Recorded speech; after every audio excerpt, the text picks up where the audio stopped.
Sa gitna ng patuloy na umiigting na bakbakan dito sa Middle East, mga kapatid, ang isa sa pinakamalaking US aircraft carrier ng Amerika, US, na USS Gerald R. Ford ay nag-apoy. Bakit? Anong nangyari? Tinamaan nga ba, mga tol? Pag-usapan natin to, samahan ninyo ako. I'm just a young nigga chillin' on a block. First time I seen ice was a Alright, magandang araw sa inyong lahat. Welcome ulit sa ating bagong video, reaction, review, commentary, opinion, criticism at kung ano-ano pa. As usual, lagi nating ginagawa, mga kapatid.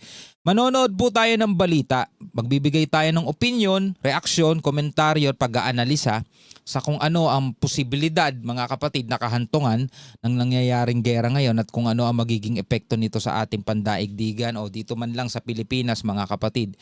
Ngayon, ito isa sa ating panonoorin.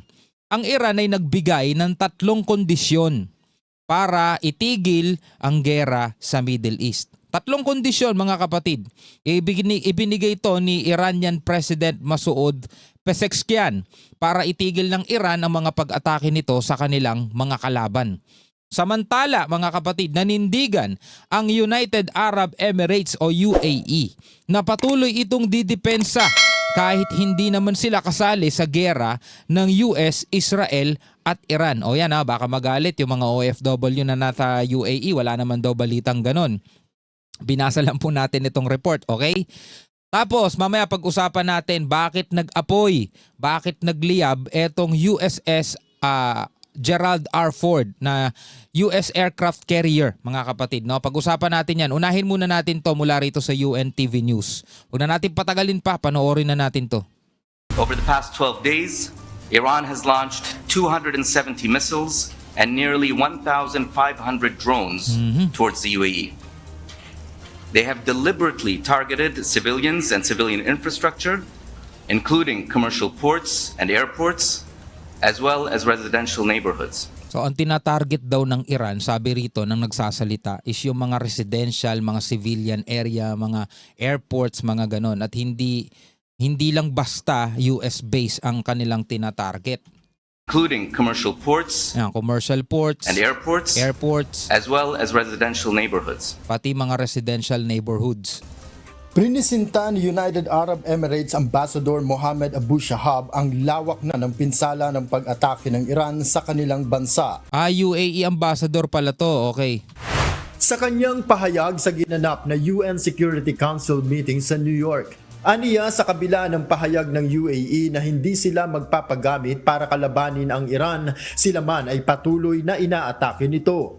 Katunayan, marami na sa infrastructure ang nasira. May ilan na ring nasawis at nasugatan na hindi lang kanilang mamamayan kundi iba't ibang nationality na. O ito galing mismo sa UAE, no? O para sa mga OFW, hindi po sa akin galing tong balitang to Hindi man kasali ang UAE o hindi man sila nagpapagamit ng mga airbase o American bases dito. Pero patuloy daw silang inaatake ng Iran. Yun ang sabi rito.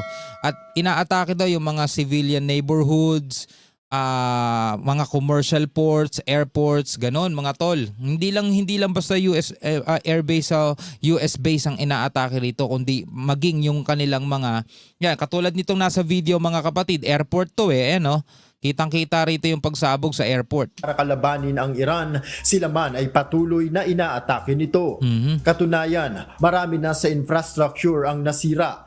May ilan na ring nasawis at nasugatan na hindi lang kanilang mamamayan kundi iba't ibang nationality na. We're crystal clear that our land, airspace, and territorial waters would not be used to attack Iran. But Iran chose to attack us anyway. Kumbaga parang nagagalit etong UAE ambassador, no? Crystal clear, malinaw daw na hindi nila pinapagamit ang kanilang land o airspace para umatake sa Iran o para atakihin ng Iran. Hindi daw nila pinapagamit yon. Pero inaatake pa rin daw sila ng Iran. 'Di ba? So period. Yun lang yung sinabi, mga kapatid. So parang may halong lungkot at tampo. Bakit nyo kami inaatake? Hindi naman namin kayo parang ganon. Would not be used to attack Iran, but Iran chose to attack us anyway. Sinabi ni Ambassador Abu Shahab na hindi pa rin nila nais na lumala pa ang gyera. Ngunit kung magpapatuloy sa pag-atake ang Iran ay magpapatuloy din ang kanilang depensa. Let me end with a message to our enemies. No force of hate or extremism will ever change the UAE's model of tolerance and peaceful coexistence. Enemy na yung tawag nila, no? Enemy. In Tagalog, kaaway, kalaban. Ever change the UAE's model of tolerance and peaceful coexistence, or our positive vision for the future. Try as they might, however many missiles they fire, they will not succeed. We will robustly defend the present while continuing to define the future. Ngunit sa pahayag ni Iran Foreign Minister Syed Abbas Araghchi, kinundina nito ang panibagong pag-atake sa kanila kung saan isang gusali na puno ng empleyado ang binomba. Nagbanta ito ng matinding pagganti. Sabing ganun, basahin nga natin. Iran's national infrastructure is under attack. This time, a branch of my country's oldest bank was bombed while full of employees. They were laboring to ensure Iranians have food on the table ahead of our new year. Our powerful armed forces will exact retribution for this crime. Sabing ganun mismo ni Foreign Minister Syed Abbas Araghchi. Puno ng empleyado ang binomba. Nagbanta ito ng matinding pagganti. Si Iranian President Masoud Pezeshkian naman, binigyang diin na bagaman nais nila ng kapayapaan, ang tatlong kondisyon ang ibinigay nito para matigil ang gulo. Una, ang kilalanin ang karapatan ng kanyang bansa. Pangalawa ay bayaran ng Iran sa lahat ng mga pinsalang naidulot ng gyera. At huli ay katiyakan mula sa international community na hindi na sila gigipitin o aatakihin pa sa hinaharap. So ngayon, Iran ang nagbibigay ng kondisyones, mga kapatid. O sila yung nagbibigay ng, yun nga, kondisyon para matigil na etong geran to. Hindi na sila aatake, hindi na sila magpapakawala ng missile o ng drone. Siguro bubuksan na rin nila itong Strait of Hormuz, 'di ba? Hindi na rin nila aatakihin yung mga tanker doon, pero may tatlong kondisyon. 'Di ba? Kilalanin ang kanilang karapatan siguro sa maraming bagay, katulad nilang halimbawa ng pagkakaroon ng nuclear program, which is, sabi ng ganon, karapatan naman daw lahat ng bansa na magkaroon ng ganong klaseng program, di ba? At hindi naman daw nila yan gagamitin para sa weapon. Kasi yun din ang paulit-ulit na sinasabi ng Iran. Yung kanilang nuclear program daw, ito trying to be fair, mga kapatid, at gusto ko lang maging patas sa lahat. Ayon sa Iran, is ang kanilang nuclear program ay hindi para sa paggawa ng mga weapon o armas. Ito'y para daw sa kanilang citizen o mamamayan. Citizen purpose, parang gano'n, civilian purpose pala.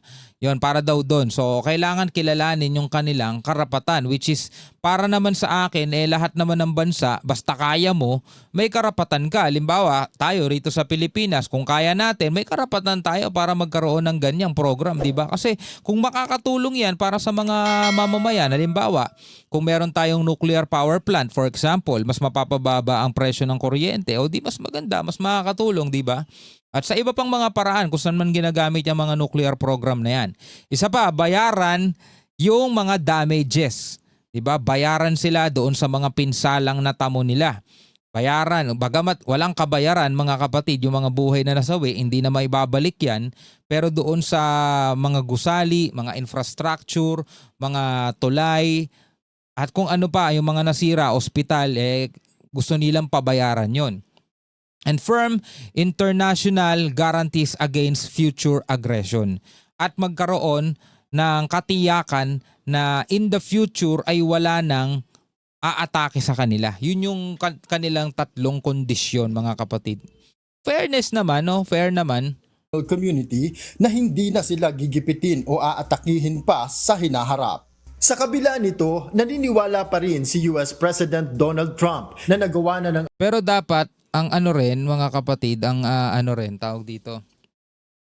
Ang isa rin sa mga kondisyon na pwedeng ibigay sa kanila is kailangan is talikuran na nila yung mga, kasi hindi man sila yung direktang nakikipaglaban dati, di ba? Pero meron silang mga sinusuportahan, tawag dito proxy, di ba? Halimbawa yung Hezbollah, Houthis, mga ganyan, Hamas, 'di ba sila yung tinuturong sumusuporta sa mga 'yon na nagiging kalaban ng Israel. So ang Israel malinaw ang kanilang objective, 'di ba? Gibain yung nagpopondo doon sa mga kalaban nila. Kasi kapag wala nang nagpopondo doon sa mga kalaban nila, is matatapos na rin etong napakatagal na nadigmaan na to. So ang ginawa nila, pilit nilang binubunot na etong ugat. So, eto ngayon yung nangyayaring labanan ngayon Pilit binubunot ng Israel etong ugat na pumupondo doon sa kanilang mga kalaban yan sa Lebanon, sa Gaza, ano pa ba? Kung saan pa ba yung mga mga kalaban nila? Ng Amerika na pahinain Balikan natin. na sila gigipitin o aatakihin pa sa hinaharap. Sa kabila nito, naniniwala pa rin si US President Donald Trump na nagawa na ng Amerika na pahinain ang puwersa ng Iran sa magkasunod na pagkawala ng kanilang mga lider. Bagaman kinikilala nito ang impact ng giyera, naniniwala naman siya sa magandang bunga ng sinimulang giyera. Pretty much at the end of the line. Doesn't mean we're going to end it immediately, but they've got no Navy, they've got no Air Force, they've got no anti-air traffic, anything. They have no systems of control. Noel Paul. Okay, so pahabol na balita mga kapatid, eto na. So nagliyab daw mga kapatid ang USS Gerald R. Ford during Iran war deployment. So eto ba'y tinamaan? No, ano ba ang sabi rito sa balita? Sabi rito, a non-combat fire broke out aboard the USS Gerald R. Ford. So hindi ito dahil sa gera mga kapatid CVN-78 aircraft carrier while it was deployed in the Red Sea as part of U.S. operations linked to the U.S.-Iran war, the blaze began in the ship's laundry area. So doon daw nagsimula. And was quickly contained and 2 U.S. sailors were injured with non-life-threatening wounds according to the U.S. military officials. So ayon sa U.S. military officials, nagsimula daw ang apoy dito sa kanilang laundry area. Pero agad naman daw naapula. No, panoorin natin itong report. Bahagya lang naman to, saglit lang.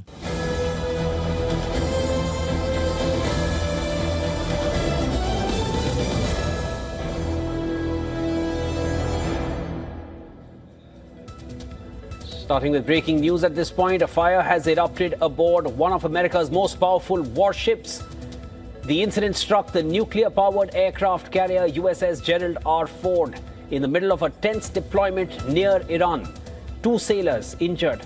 The aircraft continues operations in the Red Sea. So nagpapatuloy pa rin ang operasyon nitong aircraft carrier na to. So ito yung nag-apoy Ulitin ko mga kapatid, nililinaw natin yung report.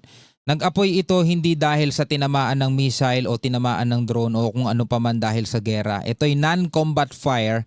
Nagsimula daw ito mga kapatid sa laundry area. Pero agad naman daw tong naapula.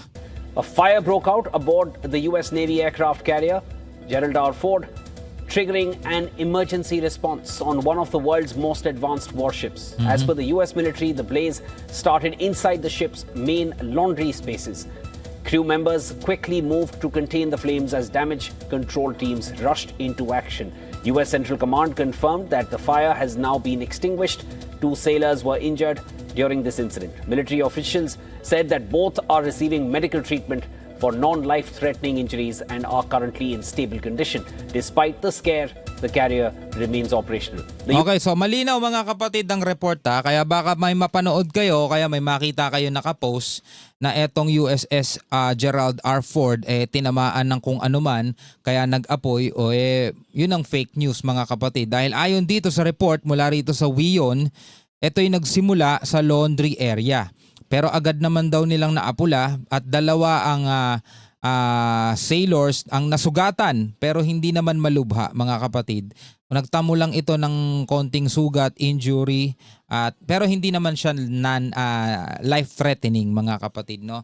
So yan ang malinaw na balita ngayon at ating napag-usapan tungkol doon muna sa naging 3 kondisyon nitong Iran at saka dito sa pag-apoy nga ng USS Gerald R. Ford. Bilang mga Pilipino, mga kapatid, ano ang inyong masasabi tungkol dito? Pwede kayong magbigay ng inyong sariling reaksyon at komentary. Hanggang sa muli, ako nga pala si Shobaldi.